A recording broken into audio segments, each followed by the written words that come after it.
प्रिय दर्शकों, स्वागत है आज के खास कार्यक्रम में। मैं आपके साथ देवभूमि ऋषिकेश उत्तराखंड से आचार्य आशीष।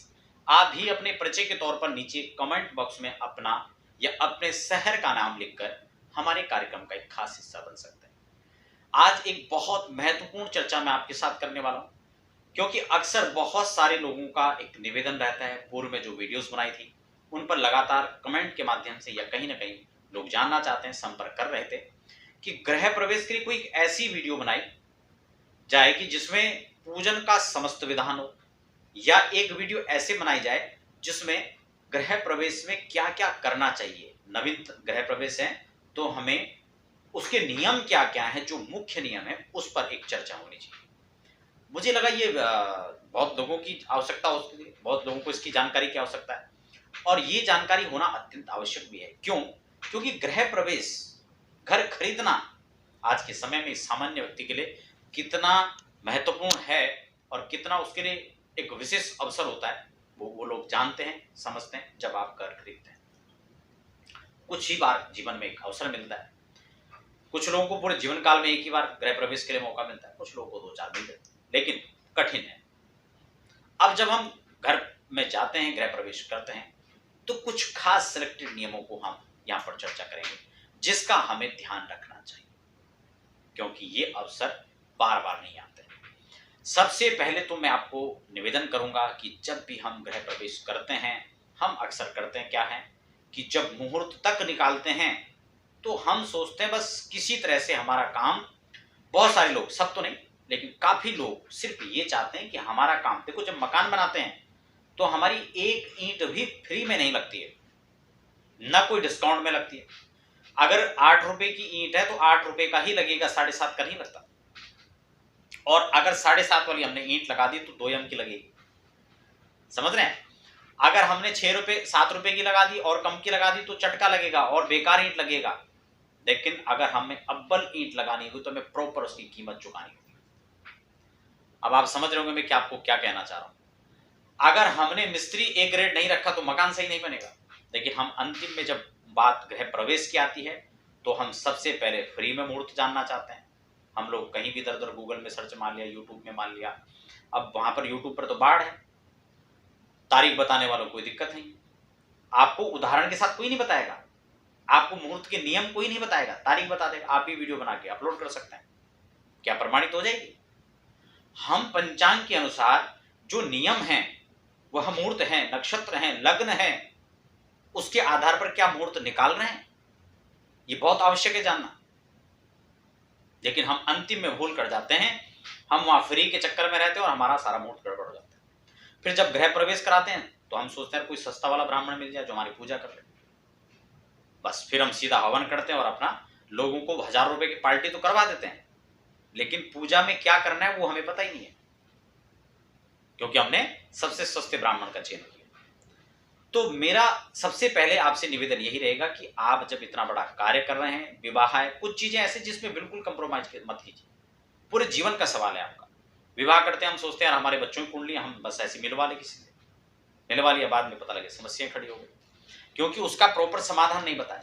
कई बार इससे रिश्ते अच्छे खासे मिल जाते हैं, लेकिन मिलाने वाले ने तो कंप्यूटर में डाल के मिलवा दे, वहां जाकर पता लगा ये दोष है। अब सब कुछ ठीक था, दोष का कैंसिलेशन भी हो रहा था, लेकिन उन्होंने कहा नहीं ये तो हो ही नहीं सकता, इसमें गुण नहीं मिल रहे, इसमें नाड़ी लग गया, इसमें भगुड़ दोष आ गया, इसमें षडाष्टक, मृत्यु षडाष्टक है, इसमें ये है, उसमें, और वहीं रिश्ता कैंसिल हो गया। हजारों रिश्ते ऐसे कैंसिल होते हैं। तो कुछ चीजें हमें बड़ा सोच समझ करके उसमें निर्णय लेना चाहिए। तो गृह प्रवेश के लिए पहला नियम, मुहूर्त श्रेष्ठ निकाले। 10 दिन लेट हो जाए कोई दिक्कत नहीं है, 15 दिन भी चलेगा, महीने भर भी हो जाए कोई दिक्कत नहीं, लेकिन ऐसा समय निकाले जब आप वहां प्रवेश करें तो सुख समृद्धि आपके साथ में हो, आपके कार्यों की सफलता हो, आपके कार्यों में अड़चन ना आए, रुकावटें पैदा ना हो, वहां जाके आपका स्वास्थ्य गड़बड़ ना हो, धन की कमी ना हो। इसलिए जो है शुभ मुहूर्त का चयन करना चाहिए, और शुभ मुहूर्त के साथ फिर लग्न भी शुभ होना चाहिए। जिस समय आप प्रवेश करें, पूजन कर रहे हैं, जिस समय पूर्णावती हो, ये सब चीजों को ध्यान रखना है। और गृह प्रवेश में किन किन चीजों की पूजा परम आवश्यक है उसको जरूर करना चाहिए। मैं स्वतंत्र रूप से एक वीडियो अलग भी बनाऊंगा, प्रयास करूंगा कि जिसमें आपको पूजन का विस्तार दृष्टांत आपको समझा, लेकिन आज की वीडियो में मैं खास कुछ मुख्य नियमों पर ही चर्चा करूंगा। पहला नियम, मुहूर्त शुद्ध, लग्न शुद्ध। दूसरा नियम, वैदिक ब्राह्मण से ही आप जो है पूजा पाठ कराएं तो अत्यतम श्रेष्ठ रहेगा। आपके पास उपलब्ध नहीं, आप हमारे संस्थान पर फोन कीजिए, हम आपको श्रेष्ठ ब्राह्मण, वैदिक ब्राह्मण आपको उपलब्ध कराने का पूरा प्रयास करेंगे। आप देश के किसी कोने पर रहते हैं, खासकर दिल्ली एनसीआर में तो बहुत अच्छा है, वहां पर हमारी टीम हमेशा अवेलेबल होती है। बहुत अच्छी बात है आपके लिए, आप उसका लाभ ले सकते हैं। तो खैर, दूसरा नियम श्रेष्ठ ब्राह्मण, श्रेष्ठ विधि। अब हम उसके बाद यहां पर बात करेंगे कि जब वेदोक्त विधि के साथ में हम यहां पर प्रवेश करें तो प्रवेश हम लोग कैसे करें। हम आपको, जब जो लोग हमसे मुहूर्त निकलाते हैं यहां पर, हम उनको एक प्रॉपर लगन देते हैं कि आपको इस समय प्रवेश करना है, और प्रवेश की एक विधि है, एक प्रोसेस उसका, जब हम बाहर आकर के फिर एक बार अंदर जाते हैं, समझ रहे हैं। क्योंकि पूजा का कुछ विधान ऐसा है कि जो पहले होता है, जैसे पंचांग पूजा है, उसमें मातृकाओं का पूजन है, वरुण पूजन हो जाता है, पुण्यावचन आदि की स्तुति, बहुत सारी चीजें जो पहले हो जाता है। लेकिन जो प्रॉपर लगन तैयार किया जाता है, समझ रहे हैं, उस समय हम अंदर जाने का एक विशेष जो विधि है, विशेष एक तरीका है, जो उस समय हम अंदर जाते हैं। उस समय वेदोक्त विधि से वेद मंत्र, चतुर्वेद के मंत्र बोले जाए तो बहुत श्रेष्ठ है। लेकिन अगर उतना वहां पर उपलब्ध नहीं है, कम से कम अगर 5 ब्राह्मण हो वैसे गृह प्रवेश के लिए तो अत्यंत श्रेष्ठ है। नहीं हो तो 2 ब्राह्मण कम से कम हो, और 2 भी नहीं हो तो कम से कम 1 ब्राह्मण तो श्रेष्ठ हो। अब आप विचार करें कि हम कहां से कहां तक पहुंच रहे हैं। अगर 1 ब्राह्मण भी हो तो श्रेष्ठ तो हो। ये तो पता हो, कहीं ऐसा ना हो कि वो ब्राह्मण दिन भर रात्रि में गार्ड की ड्यूटी करते हैं, सुबह आपको दिल्ली एनसीआर के अंदर तो बहुत सारे लोग यही करते हैं।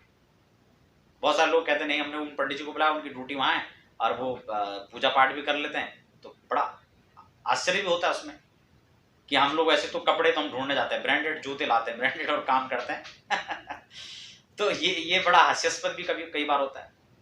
तो उस समय हमें वेद के, चतुर्वेद के मंत्र हो तो बहुत अच्छा है, लेकिन अगर उतना भी संभव ना हो पाए तो कम से कम अथर्ववेद के अथर्वशीर्ष के द्वारा हम लोग उन मंत्रों के साथ प्रवेश करें, स्वस्तिवाचन के साथ प्रवेश करें, वेद विधि के द्वारा, विधान के द्वारा तोरण बांधन करें, तोरण का बंधन करें। तोरण का बंधन जो पत्ते होते हैं, पंचपल्लव उसमें खासकर होने चाहिए, जो 5 पत्ते हैं, ये नहीं केवल आम के पत्ते बांध दिए, पंचपल्लव हो तो अत्यंत श्रेष्ठ है। नहीं हो तो फिर बड़ है, पीपल है, जो भी उपलब्ध हो पाए सो आप उसका तोरण कर सकते हैं। उसके बाद जो है स्वस्तिक का जो नियम है, रिद्धि तिथि के साथ में आप स्वस्तिक का निर्माण करें, और तब घर में जब प्रवेश करें तब कौन कौन से लोग हमारे साथ होने चाहिए और क्या क्या सामग्री होनी चाहिए। अब कई लोग सोच रहे होंगे कि वीडियो बहुत जल्दी भी खत्म हो जाए, लेकिन नहीं, अब बात भी सारी सुनना चाहेंगे, लेकिन वीडियो भी जल्दी खत्म हो जाए तो दोनों चीज तो पॉसिबल नहीं हो पाएगा। अब जब प्रवेश कर रहे हैं तो प्रवेश करते वक्त इस बात का बहुत ध्यान रखना चाहिए कि सबसे पहले हम प्रवेश की जब विधि हो रही हो तो किसी विधवा या विधुर को आगे ना करें। एक नियम बहुत ध्यान से समझना इस बात। दूसरा, एक ऐसे व्यक्ति को न करें जो किसी प्रकार से अपाहिज हो, समझ रहे हैं, उसको भी ना करें। आगे किसको करें बस वो समझ लें, बस, और तो बहुत लंबी बात हो जाएगी, लेकिन शॉर्ट में ये समझ लें आगे किसको करें गृह प्रवेश के समय। एक दंपत्ति, पति पत्नी को, क्योंकि इसमें सदवा स्त्री चाहिए, तो एक पति पत्नी का जोड़ा जिनका गृह प्रवेश हो रहा है वो सबसे पहले आगे हो लें। उसके साथ में ब्राह्मण को आगे कर लें। ब्राह्मण के पास शंख घंटी हो या फिर कोई ग्रंथ हो तो अत्यंत श्रेष्ठ है, क्योंकि उसका विधान है, उसको लेकर प्रवेश करना है। और उसके साथ में यजमान के पास क्या क्या होना चाहिए, यजमान की जो धर्म पत्नी है उनके पास कलश होना चाहिए, वही कलश जिसका पुण्यावचन आदि किया है, या फिर अलग से भी एक कलश का निर्माण हो सकता है।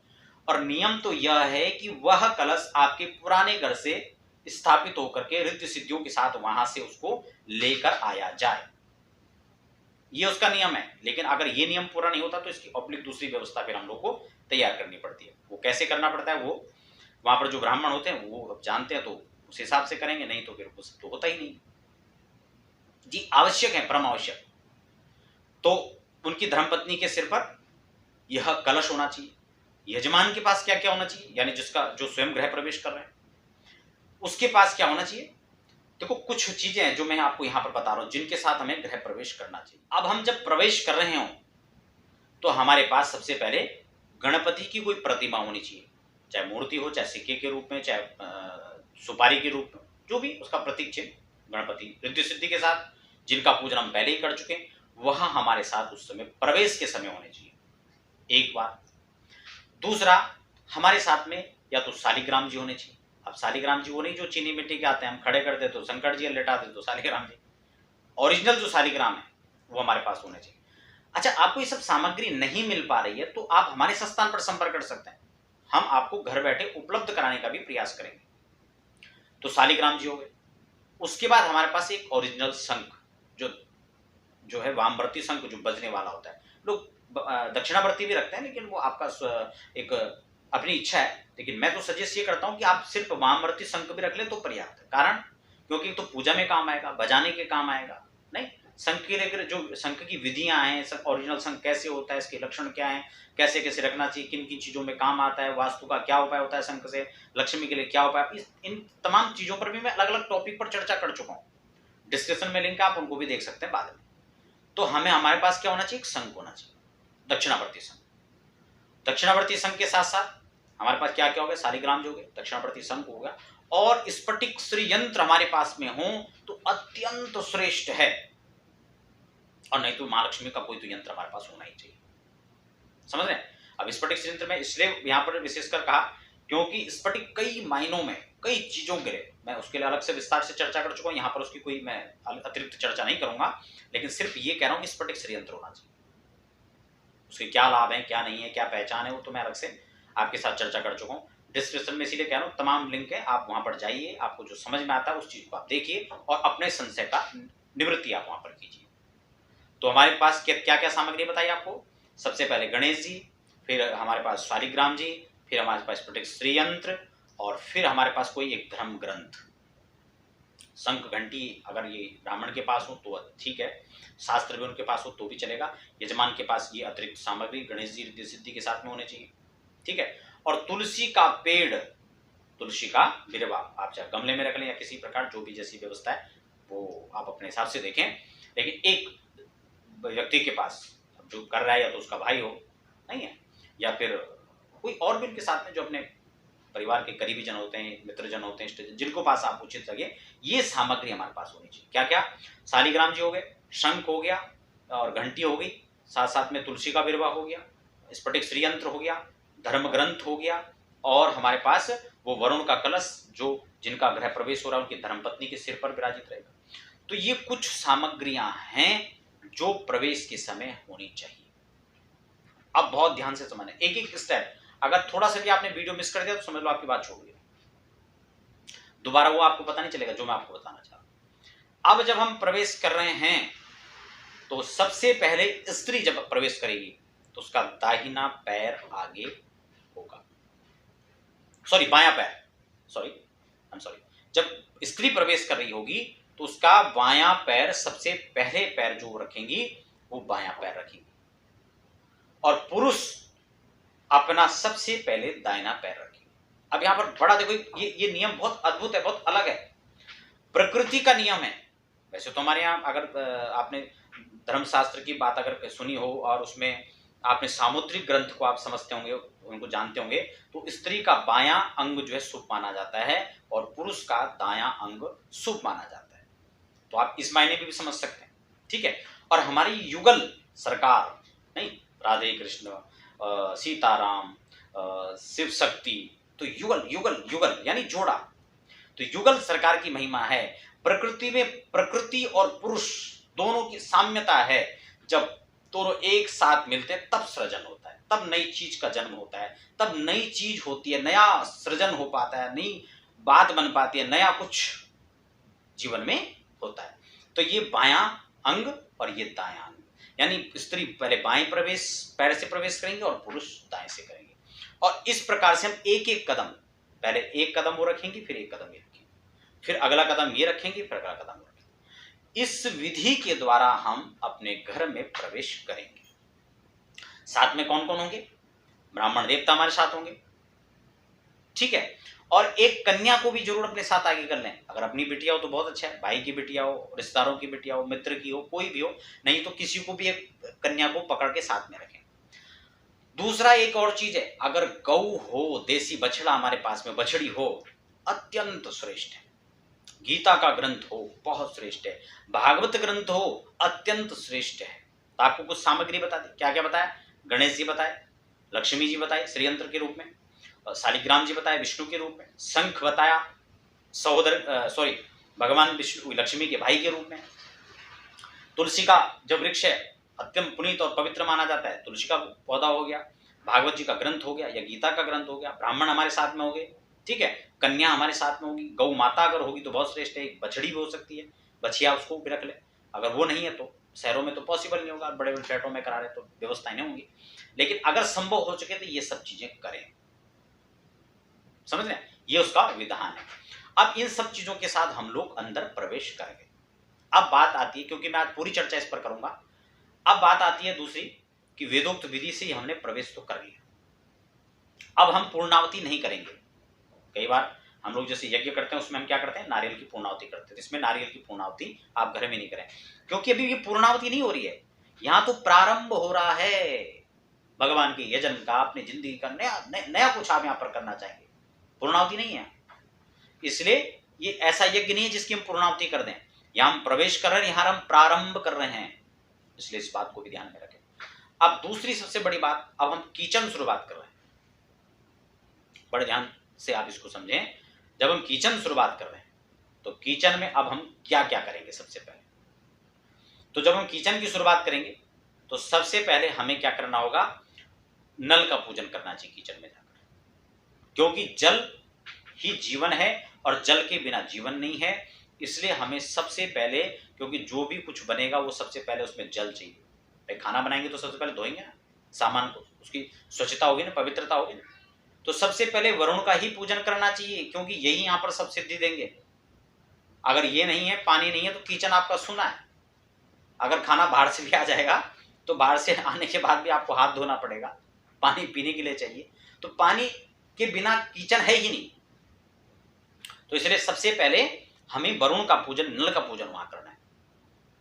अब ब्राह्मण जो वहां पर होंगे वो अपने अनुभव के अनुसार, अपने विधि के अनुसार, जो वेदोक्त विधि है उसके अनुसार वहां पर सबसे पहले किचन में नल का पूजन करेंगे। अब दूसरी जो पूजा होगी वो आपकी अग्निदेव की पूजा होगी। इसका पूजन देखो श्रृंखलाबद्ध इसलिए भी हो रहा है क्योंकि इन दोनों का बैर है, ये दोनों एक साथ रहते हैं। वहां किचन में पानी भी रहता है आपका और आपकी अग्नि भी वहीं रहते हैं। प्राचीन काल में तो ऐसा सिस्टम नहीं था, क्योंकि वहां तो पानी अलग होता था और अग्नि किचन में होती थी, लेकिन यहाँ ऐसा नहीं है, यहाँ आपकी बिल्कुल अग्नि के साथ साथ आपका पानी का नल भी होता है। इसलिए आपको ये खास ध्यान आपको यहां पर रखना है कि आपको सबसे पहले जल का ही पूजन करना है, क्योंकि उसको शांत करने के लिए, अग्नि को शांत करने के लिए सबसे पहले जल, और जल ही जीवन है। इस बात को दिमाग में बैठा लेना है। पहले आपको नल का पूजन करना है, फिर आपको अग्नि का पूजन करना है, ठीक है। आपने ये दोनों पूजन कर लिए, अब आपको अन्नपूर्णा का पूजन करना है। अन्नपूर्णा, अन्नपूर्णे सदा पूर्णे शंकर प्राण वल्लभे ज्ञान वैराग्य सिद्ध्यर्थम भिक्षाम देहि च पार्वती। अन्नपूर्णा का पूजन करना है, क्योंकि उसी से सिद्धि होगी और उसी से सब कुछ यहां चलेगा। इतना सा भी बनेगा तो सबका पेट भर जाएगा, और इतना भी बनेगा तो भी वही भरेगा। कब? जब अन्नपूर्णा की सिद्धि नहीं है। इसलिए अन्नपूर्णा की सिद्धि किचन में हो, इसलिए अन्नपूर्णा का पूजन करना आवश्यक हो जाता है। अब बात आती है किचन में सबसे पहले क्या बनाए, सबसे पहले क्या बनाए। तो बहुत सारी लोगों की मान्यताएं भी होती हैं, ऐसा प्राचीन समय से भी चलता है, बड़े बुजुर्ग भी कहते हैं कि सबसे पहले दूध गर्म करना चाहिए, समझिए। लेकिन ऐसा भी निश्चित नहीं है कि हम सिर्फ दूध ही वहां पर गर्म करें। दूध से बनी हुई चीजों का हम प्रयोग कर सकते हैं। सबसे पहले मावा हम तैयार कर सकते हैं, दूध गर्म तो अपने आप ही हो जाएगा। मावा हम बना सकते हैं, क्योंकि मिष्ठान को भोग भी हम लगा सकते हैं। खीर हम बना सकते हैं, क्योंकि खीर हमारे हवन में भी काम आने वाली है, समझ गए, भोग लगाने की काम आएगी, और ब्राह्मणों को जिमाने का काम आएगा, कन्याओं का पूजन होगा उनके लिए काम आएगा, तो खीर बना सकते हैं। तो ये किचन की विधि प्रारंभ करने की है। किचन के बाद अब बात आती है कि आपका मंदिर की बात आती है, मंदिर का भी हमें प्रारंभ करना होगा। तो अब यहां पर क्या चीज है, क्योंकि जिस दिन हम पूजा करते हैं उसी समय हम वहां से जो देवी देवता स्थापित होते हैं, चौकियां होती हैं, उनको हटाते नहीं, ये भी नहीं है। लेकिन अब ब्राह्मण तो आपने आज बुला रखे, वेद विधि के साथ आपका मंदिर भी आज ही स्थापित होगा, क्योंकि कल तो आएंगे नहीं तो इसलिए हमें मंदिर का स्थापन भी आज ही करना है, वो भी समय पर करना है, और कैसे करना है वो भी आप समझ। सबसे पहले तो मंदिर हमारे ईशान कोण में सर्वश्रेष्ठ है, जैसे वास्तु का विषय, यहाँ पर हम ज़्यादा उस पर विस्तार न भी करें तो चलेगा, अलग से स्वतंत्र चर्चा होगी, वीडियो बहुत लंबी हो जाएगी। तो ईशान कोण में आप पूजन करें, मंदिर को स्थापित करें। सिर्फ गणेश जी, लक्ष्मी नारायण, श्री यंत्र जो हमारे पास में, उनको हम उठा करके मंदिर में स्थापित कर देंगे, बाकी समस्त चौकियां वहीं पर रहेंगी। अब जब पूजन हो जाएगा उसके बाद विसर्जन भी ब्राह्मण देवता अपने आप करवा देंगे, आपको आवश्यकता नहीं है। और तब अगले दिन आप ये सामग्री यहां से हटाएंगे, सेम डे नहीं हटाना, समझिए। और मंदिर का स्थापन भी आज ही हो गया है, तो ये आप समझ लीजिए। अब दो चीजों की मंदिर का स्थापन को, अब हम बात कर लेते तिजोरी की, क्योंकि भाई सब कुछ तो यहीं से चलेगा ना, संचालन। कुबेर देवता होंगे भंडार में, महालक्ष्मी जी सब कुछ ये तो करेंगे। तुम बिन यज्ञ न होते वस्त्र न हो पाता, कैसे चलेगा। तो अब हम तिजोरी का पूजन करें, तिजोरी को हम जो है स्थापित करें, और वहां पर जो है उत्तरे कुबेराय नमः, कुबेर का स्थान उत्तर में होता है, इसलिए वहां भी ध्यान रखना है।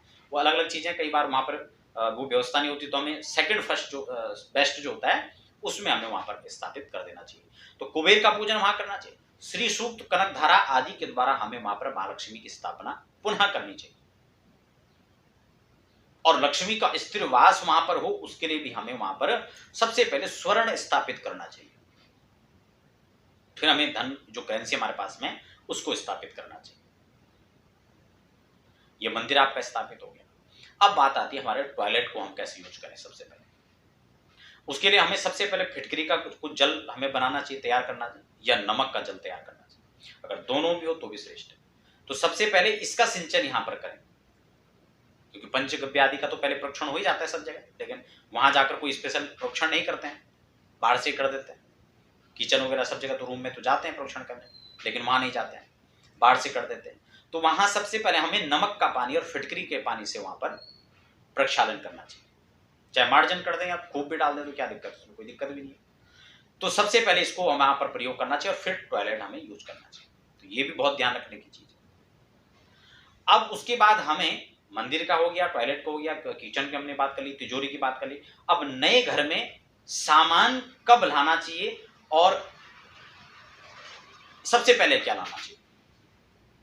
कई बार तो क्या होता है कि मान लो हमारे आसपास में घर, हम वहीं से रह रहे हैं, वहीं से हमने शिफ्ट करना है, तो ज्यादा दिक्कत नहीं होती, लेकिन कई बार हमें बाहर से भी आना पड़ता है।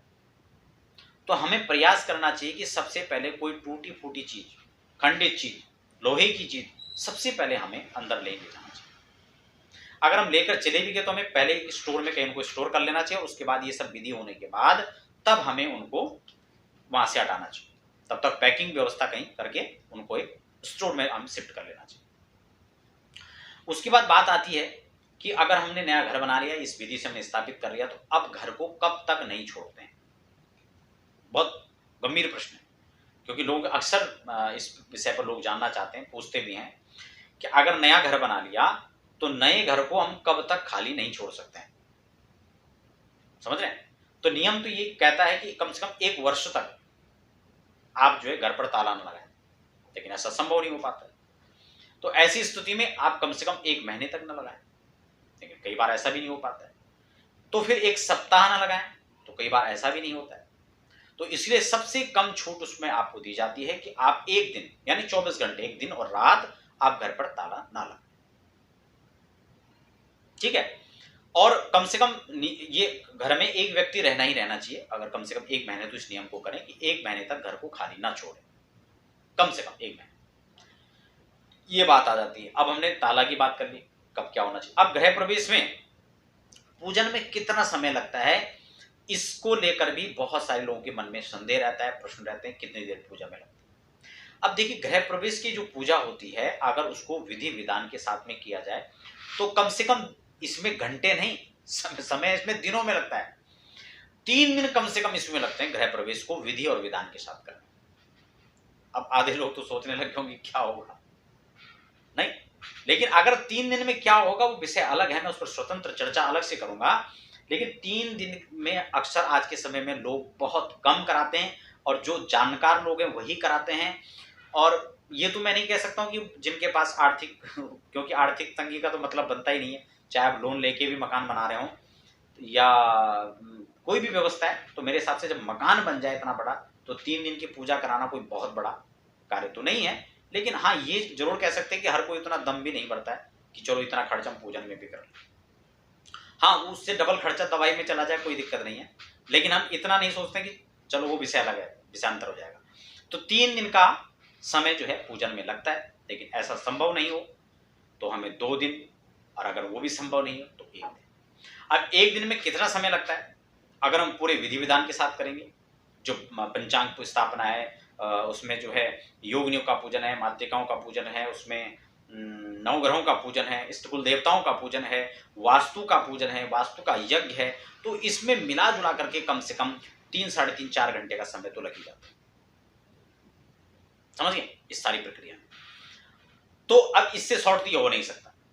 अगर हम चाहें कि नहीं घंटे भर में ही कर दें, अब ठीक है, अब करने वाले तो हवन भी 1 घंटे में ही कर देते हैं, पूजन भी हो गया, ठीक है जी हमने कर दिया, यजमान को भी लगा हमने कर दिया, ब्राह्मण ने भी अपना काम करवा दिया, ड्यूटी पूरी होगी, बात खत्म हो जाती है। लेकिन मुझे लगता है कि अगर 4 दिन की व्यवस्था नहीं हो पाए, सॉरी 3 दिन का नहीं हो रहा है, 2 दिन की भी व्यवस्था नहीं बन रही है, तो कम से कम 1 दिन का तो करें ही करें, उसको तो कम से कम विधि विधान के साथ कर लें।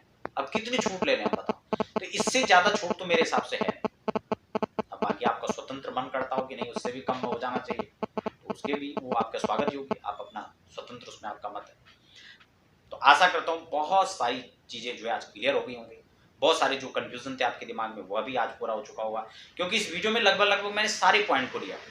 लेकिन फिर भी कोई बात अगर छूट गई है तो आप मुझे कमेंट बॉक्स में लिख सकते हैं, या आप चाहते हैं कुछ और चीजों पर और विस्तार से चर्चा करो। यहाँ पर कोई केवल गृह प्रवेश की बात नहीं है, गृह आरंभ की बात है, मुहूर्तों की बात है, या हम शास्त्रों की कोई भी एक विशेष टॉपिक की चर्चा हो, या अध्यात्म की बात हो, या ज्योतिष की हो, ज्योतिष पर पर्टिकुलर किसी विषय पर हो, तो आप मुझे लिख सकते हैं। और हाँ, व्यक्तिगत रूप से किसी प्रकार से, चाहे जन्म कुंडली बनवाना हो, दिखाना हो, वास्तु की जानकारी हो, या फिर आप घर में कथा कराना चाहते हो, भागवत कथा, श्रीमद् भागवत कथा, राम कथा, कोई भी व्यक्तिगत आप जो है मुझसे संपर्क करना चाहते हैं, मेरे द्वारा आप वहां पर कार्य करवाना चाहते हैं, या आप अपने घर में किसी प्रकार का पूजा पाठ यज्ञ आदि कराना चाहते हैं, तो आप अपने घर बैठे आप संपर्क कर सकते हैं। हम आपको वहां पर वैदिक विद्वान उपलब्ध कराने का पूरा प्रयास करेंगे। व्यक्तिगत मुझसे कोई आप सेवा लेना चाहते हो तो आप हमारे संस्थान के वेबसाइट पर विजिट कर सकते हैं, या व्यक्तिगत नंबरों के माध्यम से भी आप समय लेकर चर्चा कर सकते हैं।